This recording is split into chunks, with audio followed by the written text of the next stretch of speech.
روح ہے، اور یہ دین کا مرکزی نقطہ ہے، مرکزی نقطہ۔ جیسے گاڑی ہوتی ہے نا، اس کا بیلنس کیا جاتا ہے تو پھر وہ صحیح چلتی ہے۔ اس کا ایک نقطہ ہوتا ہے، اس پر آ کر چاروں ٹائروں کو ایک جیسے زاویے پر جمع کرنا ہوتا ہے، پھر وہ صحیح چلتی ہے۔ اگر وہ بیلنس آؤٹ ہو جائے تو وہ سوزوکی ہو یا لینڈ کروزر ہو، وہ سیدھی نہیں چلے گی، کبھی یوں ہو جائے گی، کبھی یوں ہو جائے گی، کبھی یوں، وہ خود بھی تھکے گی اور مسافر کو بھی تھکائے گی۔ تو ہر چیز کا سینٹر پوائنٹ جب صحیح ہوتا ہے تو وہ چیز صحیح چلتی ہے۔ اسلام کا جو مرکزی نقطہ اور پوائنٹ ہے وہ نرمی ہے، شدت نہیں، وہ نرمی ہے۔ وہ عبادات اور باقی ساری چیزیں اپنی اپنی جگہ پر، لیکن ان سب کو جوڑنے والی جو چیز ہے وہ نرمی ہے۔ یہ میں نے کہاں سے لیا؟ میں ایک دفعہ جا رہا تھا پاناما، تو سورہ کہف کو دیکھ کے پڑھ رہا تھا، ویسے مجھے یاد ہے میں دیکھ کے پڑھ رہا تھا۔ تو جب میں وَلْيَتَلَطَّفْ پر پہنچا تو حاشیے میں لکھا تھا نصف القرآن۔ تو میں ایسی تھوڑی دیر سوچ میں پڑا کہ یہ اللہ تو قادر ہے، یہاں کوئی لفظ لا سکتے تھے اللہ تعالیٰ، یہ کیوں لائے وَلْيَتَلَطَّفْ؟ حد سے زیادہ نرمی کا معاملہ کرنا۔ وہ جو روٹی لینے میں گیا ترکی میں، ترسوس ایک جگہ ہے جہاں اردن والے بھی دعویٰ کرتے ہیں کہ یہاں تھے اصحاب کہف، میں نے وہ بھی دیکھا ہے، اور ترکی والے بھی کہتے ہیں میں نے وہ بھی دیکھا ہے۔ تو ترکی والا قرآن کی تعبیر سے زیادہ جوڑ کھاتا ہے، اردن والا جوڑ نہیں کھاتا ہے۔ تو اس کا وَلْيَتَلَطَّفْ، اے بھائی کوئی بھاؤ تاؤ کے چکر میں نہ پڑنا، بڑی نرمی سے، پیار محبت سے، بس روٹی لے کے آجا، بھوک لگی۔ اور صیغہ مبالغے کا ہے، تلطف، تفاعل، مبالغہ اور تکلف۔ تو تمہارے اندر اگر سختی ہے پھر بھی تم با تکلف نرمی کرو، تمہارے اندر شدت ہے پھر بھی اپنے اوپر نرمی طاری کرو۔ تو یہاں سے مجھے یہ بات سمجھ میں آئی کہ پوری شریعت کا سینٹر پوائنٹ قرآن ہے، اور قرآن کا سینٹر پوائنٹ نرمی ہے، وَلْيَتَلَطَّفْ۔ اب ہمارے ڈانٹ ڈپٹ کو بزرگی سمجھا جاتا، ڈانٹ ڈپٹ کو تربیت سمجھا جاتا، استاد شاگرد کو ڈانٹ رہے ہیں، پیر مریدوں کو ڈانٹ رہے ہیں، امیر مامور کو ڈانٹ رہے ہیں، والدین اولاد کو ڈانٹ رہے ہیں، اور میرا اللہ کہہ رہا ہے نرمی۔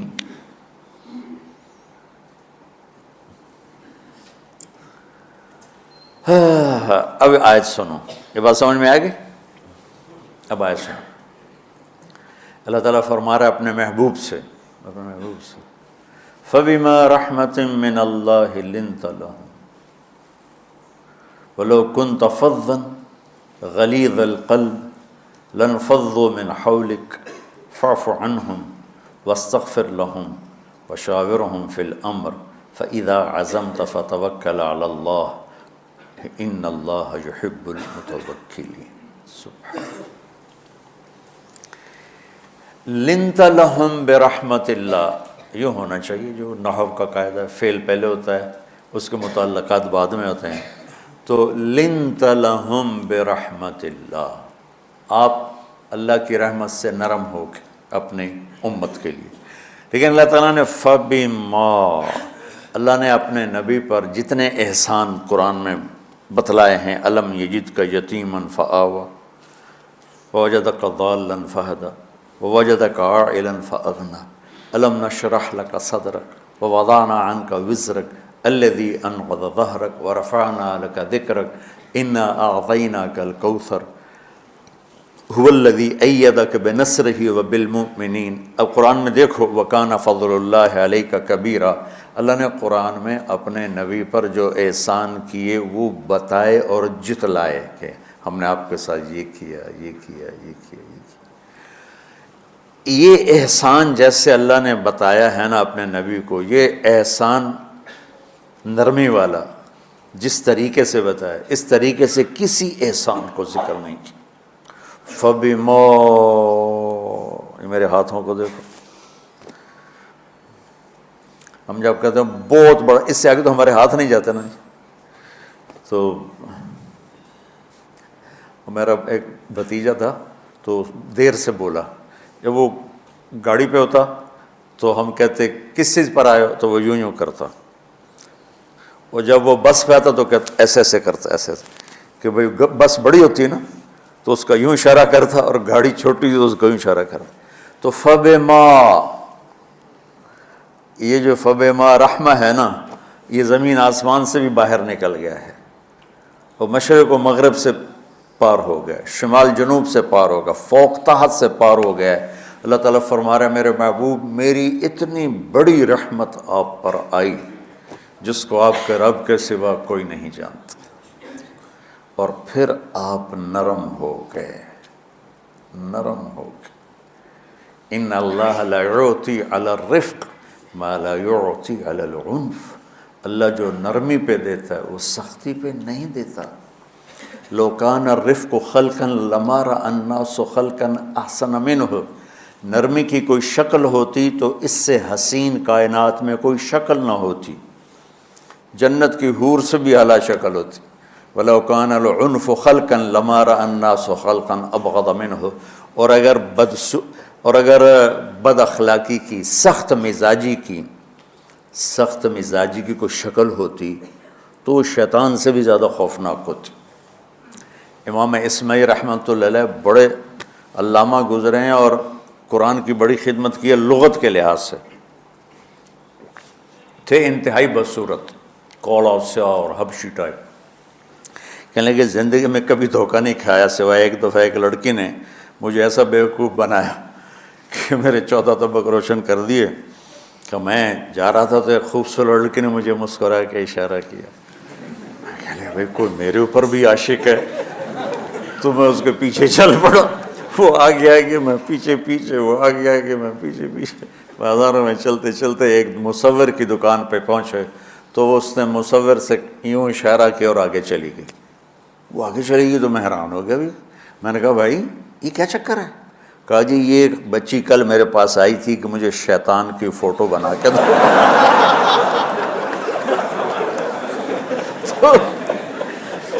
تو میں نے اس سے کہا بیٹی میں نے تو شیطان دیکھا نہیں، تو مجھے دکھا تو میں اس کا فوٹو بناؤں. تو آج تمہیں لے کر کہہ رہی تھی یہ ہوتا ہے، ایسا ہوتا ہے. تو اگر سختی کی کوئی شکل ہوتی نا تو شیطان سے بھی بدصورت ہوتی. تو ہماری زندگیوں میں جو آئی ہیں نا رکاوٹیں، اس کا کوئی بڑا سبب نہیں ہے. یہ اسباب ہیں چھوٹے چھوٹے مل کے بڑے ہو. زبان کی شدت، بول کی شدت، نظر کی شدت، تانے تشنی، مار پٹائی، اس نے ہمارے رشتوں کو تار تار کر دیا. اور میں قربان جو میرا اللہ تعالیٰ کہہ رہا ہے لو کنت فظا غلیظ القلب، اگر آپ کی زبان میں شدت ہوتی، آپ کے مزاج میں شدت ہوتی، لانفضوا من حولک. انفضوا کا مطلب بتایا تھا نا کل پرسوں، بھگدڑ مچ جانا، پیچھے مڑ کے نہ دیکھنا. معلم محمد مصطفیٰ جیسے ہوں صلی اللہ علیہ وسلم، اور طلبہ اصحاب رسول جیسے ہوں.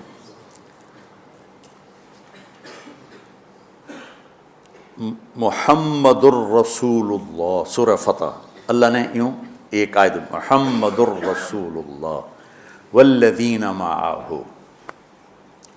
یہاں محمد اللہ کے رسول ہیں، یہ دعویٰ ہے، کہ یہ میرے رسول ہیں. تو پوچھنے والا پوچھتا ہے کہ اس کی دلیل کیا ہے؟ تو اللہ کہتا ہے اس کے ساتھیوں کو دیکھ لو، ایسے ساتھی صرف نبی کے ہوتے ہیں اور کسی کے نہیں ہوتے. والذین معاہ، معیت بہت بڑا شرف ہے. اور وہ کیسے ہیں؟ اشداء علی الکفار ہیں، رحماء بینہم ہیں. وہ کیسے ہیں؟ تراہم رکعا سجدا، کوئی سجدوں میں گڑ گڑا رہا، کوئی رکوع میں گڑ گڑا رہا. اور اخلاص ایک باریک چیز ہے جس کو موت سے پہلے ہم دعویٰ نہیں کر سکتے کہ میں جو کچھ کر رہا ہوں اخلاص سے کر رہا ہوں. لیکن وہ اتنے اللہ کے قریب ہوئے کہ اللہ نے ان کے اخلاص کی خود گواہی دی، یبتغون فضلا من اللہ ورضوانا۔ میں صرف قرآن سے صحابہ کو بتا رہا ہوں۔ تتجافى جنوبهم عن المضاجع يدعون ربهم خوفا وطمعا۔ میرے نبی کے ساتھ چلنے والے صحابہ کیسے ہیں؟ راتوں کو اٹھ اٹھ کے روتے ہیں، بستروں سے جدا رہتے ہیں۔ کیسے ہیں؟ كانوا قليلا من الليل ما يهجعون، رات کو بہت تھوڑا سوتے ہیں۔ وبالاسحار هم يستغفرون، اور پھر سحری کے وقت توبہ استغفار کرتے ہیں۔ یہ کیسے ہیں؟ یؤثرون علی انفسہم ولو کان بہم خصاصہ، خود بھوکے رہ کر یہ اوروں کو کھانا کھلاتے ہیں۔ یہ کیسے ہیں؟ لقد رضی اللہ عن المؤمنین اذ یبایعونک تحت الشجرہ فعلم ما فی قلوبہم۔ یہ کیسے ہیں؟ یہ قرآن صرف بتا رہا ہے کہ صحابہ، آخری بات درجہ بندی کی، لا یستوی منکم من انفق من قبل الفتح وقاتل۔ میرے محبوب، آپ کے صحابہ کے دو ہیں جماعتیں، ایک وہ ہیں جو فتح مکہ سے پہلے ایمان لائے، اور ایک وہ ہیں جو فتح مکہ اور اس سے آخر تک ایمان لائے۔ یہ جو بعد والے ہیں نا، یہ پہلے والوں کے برابر نہیں ہو سکتے۔ اللہ نے فرق مراتب رکھا ہے۔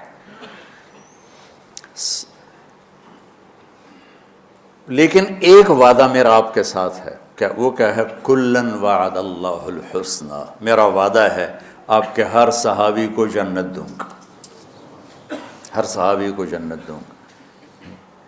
اور یہ پہلی جماعت ہے جن کی حمایت میں قرآن اترتا تھا۔ اور ایک عجیب ہے کہ ایک لفظ قرآن کا، ایک لفظ، ایک آیت اتری، لا یستوی القاعدون من المؤمنین والمجاہدون فی سبیل اللہ۔ یہ آیت ایسی اتری جس میں نے پڑھا ہے کہ اللہ کے راستے میں جہاد کرنے والے اور گھر بیٹھنے والے برابر نہیں ہو سکتے۔ ٹھیک، عبداللہ بن ام مکتوم نابینا صحابی ہیں، انہوں نے جب آیت سنی کہا یا اللہ یہ کیا کیا؟ وہ میں انا محتاج، میں کتھوں جا کے جہاد کرنا ہے، میرے لیے تو گنجائش دے۔ سبحان اللہ، یہ کیسے لوگ تھے؟ جبریل دوڑے آئے اور وہی کیا لائے؟ ایک لفظ، صرف ایک لفظ کہ یا رسول اللہ، اللہ فرما رہے ہیں کہ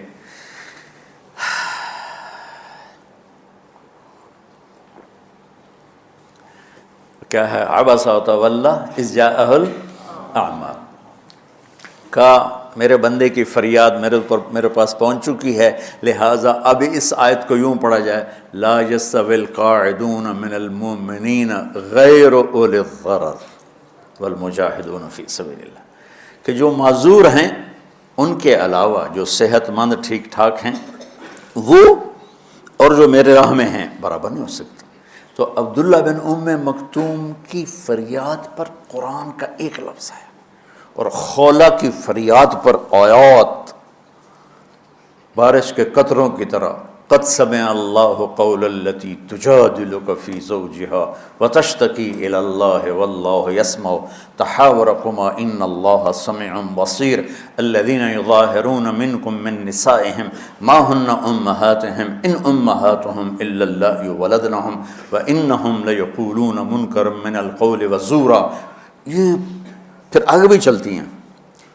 ایک دیہاتی عورت کی فریاد نے عرش ہلا دیا اور قرآن اترا۔ یہ لوگ تھوڑا اور سنا دو تاکہ آپ کو خولہ کا پتہ چلے، خولہ کیا چیز ہے۔ انصاری عورت ہے، ہاں محلے کی ایک عورت ہے، خامن نے غصے میں طلاق دے دی، طلاق تھی زہار، تو میرے لیے میری ماں کی طرح ہے۔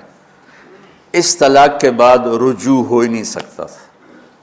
3 طلاق میں تو رجوع ہو جاتا نا، کہ کسی اور جگہ شادی ہو جائے، وہاں سے طلاق ہو جائے، واپسی ہو، لیکن اس میں رجوع ایسا ہی ہے شیخ، ایسا ہی ہے نا، اس میں دوبارہ اگر اس کی شادی ہو جائے اور پھر وہاں سے وہ فارغ ہو کر اس سے شادی نہیں ہو سکتی، یہ اس زمانے کا رواج تھا۔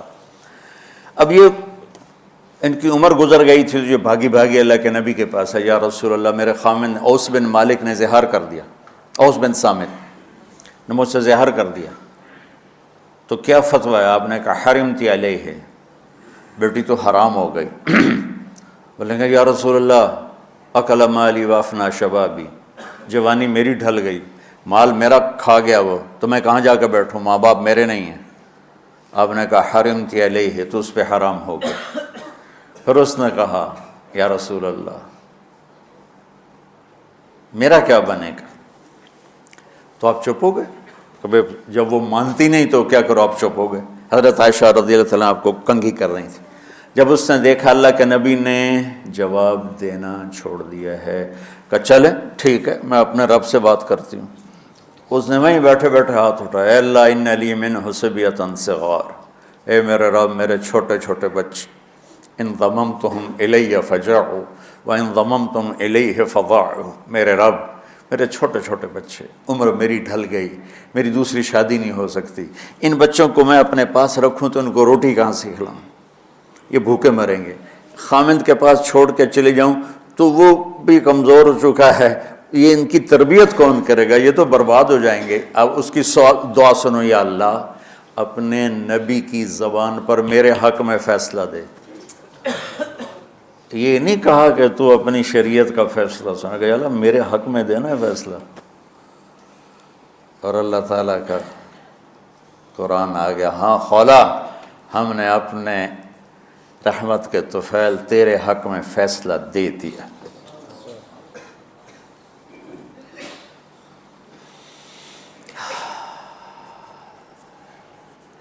اتنے بڑے مقام کے لوگ، لفظ کیا آ رہا ہے، لن فضوا من حولی، یہ آپ کو چھوڑ کے بھاگ جاتے۔ سختی اتنی بڑی بلا ہے کہ اتنے دھرتی نے کسی نبی کے ایسے ساتھی نہ دیکھے گی، اور ایسے عظیم انسان دنیا میں نہ آئیں گے، انبیاء کے بعد عظیم ترین انسانوں کا ٹولہ، لیکن وہ بشر تھے، ان سے خطائیں ہوئیں، ان سے گناہ ہوئے، پر اللہ نے کہا جاؤ ہم نے معاف کر دیا، کلا وعد اللہ الحسنی، جاؤ سب کے لیے جنت ہے۔ تو میرا اللہ کہہ رہا ہے میرے محبوب، اور اب تھوڑے سے احادیث سے سن لو۔ آپ نے کہا ابو بکر جنتی، عمر جنتی، عثمان جنتی، علی جنتی، طلحہ جنتی، زبیر جنتی، سعد بن ابی وقاص جنتی، عبد الرحمن بن عوف جنتی، ابو عبیدہ بن جراح جنتی، سعید بن زید جنتی، ایسا بلال جب جنت میں جاتا ہوں تیرے پاؤں کی آہٹ اپنے آگے آگے سنتا ہوں۔ جس نے جنتی عورت کو دیکھنا ہو ام رومان کو دیکھ لے، بڑے بڑا مناقب صحابہ اٹھا کے دیکھو۔ میرا ایک امتی آئے گا جنت کے دروازوں پر تو 8 دروازے کھل کے کہیں گے مرحبا ادھر آ جائیں، ادھر۔ سلمان فارسی ایسے ہوئے، یا رسول اللہ کون ہے یہ؟ تو آپ نے کہا یہ بیٹھا ہے ابو بکر، اس کو جنت کے 8 دروازے پکاریں گے۔ عمر ایک محل دیکھا بہت عالیشان، میں سمجھا میرا ہے، جب جانے لگا تو فرشتے نے کہا آپ کے غلام عمر بن خطاب کا ہے۔ عثمان جنت میں ہر نبی کا رفیق ہے، میرا رفیق تو ہے۔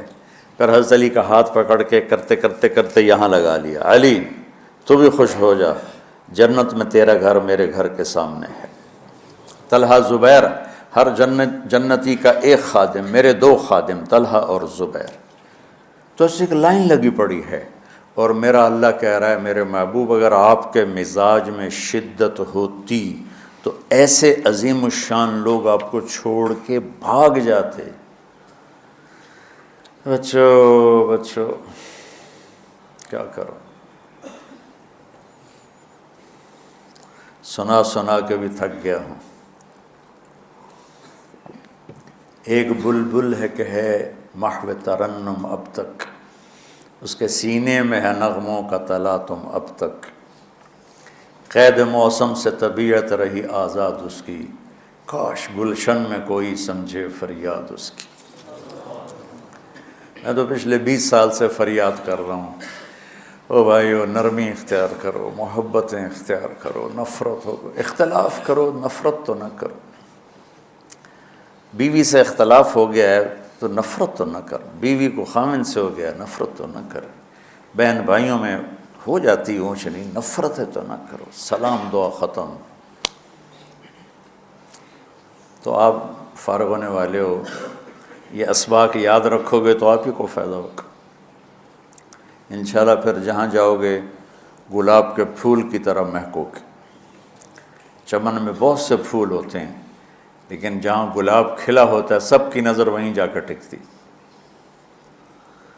تو اگر میں نے یہ اخلاق بنا لی، یہ نرمی اپنے اندر پیدا کر لی، تو اللہ کی قسم گلاب کے پھول کی طرح مہکو گے بھی صحیح، اور پرکشش بھی ہوگی، جاذبیت بھی ہوگی۔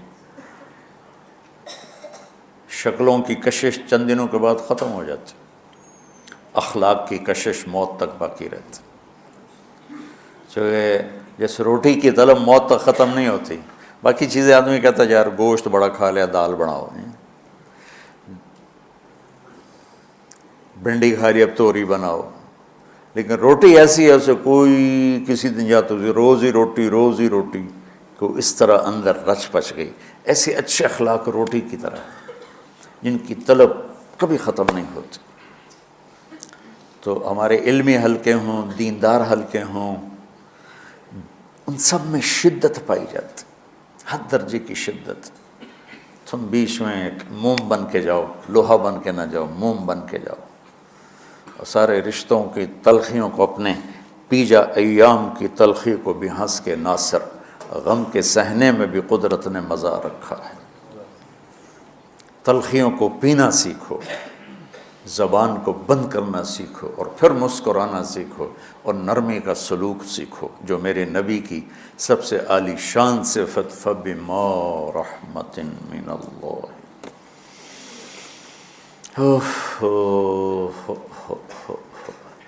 یہ واقعہ پتہ کب کا ہے؟ جب احد کی لڑائی میں شکست ہو گئی نا، تو کافی سارے صحابہ میدان چھوڑ کے دوڑ گئے۔ تو جب ابو سفیان کا لشکر واپس چلا گیا تو وہ واپس آئے، اور سب ڈرے ہوئے تھے کہ اب ہمیں بڑی ڈانٹ پڑے گی، ہمیں بڑی ڈانٹ پڑے گی۔ شہاب الدین غوری نے تراوڑی کی پہلی جنگ لڑی تھی پرتھوی راج کے خلاف۔ ہم جو چوہان راجپوت ہیں، ہم اس کی نسل سے ہیں، پرتھوی راج۔ تو وہ شکست ہو گئی۔ تو جن افغانی سرداروں نے دوڑ لگا دی تھی نا، اس نے سارا سال ان کے منہ کے اوپر نہ توبڑے چڑھا دیے تھے، بوجھا نہیں ہوتا، بوجھا سیکھ ان کے منہ پہ چڑھا دیا تھا، پورا سال ان کے منہ پہ وہ بوجھے لگے رہے کہ یہ وہ ہیں جو بھاگ گئے تھے۔ بادشاہ تو یوں کرتے ہیں۔ میرے نبی کے صحابہ جب سہمے آئے کہ بس دیکھو اب کیا بنتا ہے، تو آپ نے مسکرا کے ان کا استقبال کیا، آؤ بھائی آؤ بھائی آؤ بھائی۔ اس پر میرے اللہ نے یہ کہا، واہ میرے محبوب، یہ آپ کے رب کا آپ پہ احسان ہے کہ آپ نرم ہو گئے، ورنہ ایسے موقعوں پہ تو ڈانٹ ٹپٹ ہوتی، سوڑوا دیا جاتا۔ استنبول کا قلعہ فتح نہیں ہو رہا تھا، سلطان محمد فاتح 21 برس کی عمر، تو اس نے سپہ سالار کو بھرے مجمع میں کوڑوں سے اس کی پٹائی شروع کر دی، اور اس کو ہٹا کے دوسرے کو لگا دیا۔ اور میرے نبی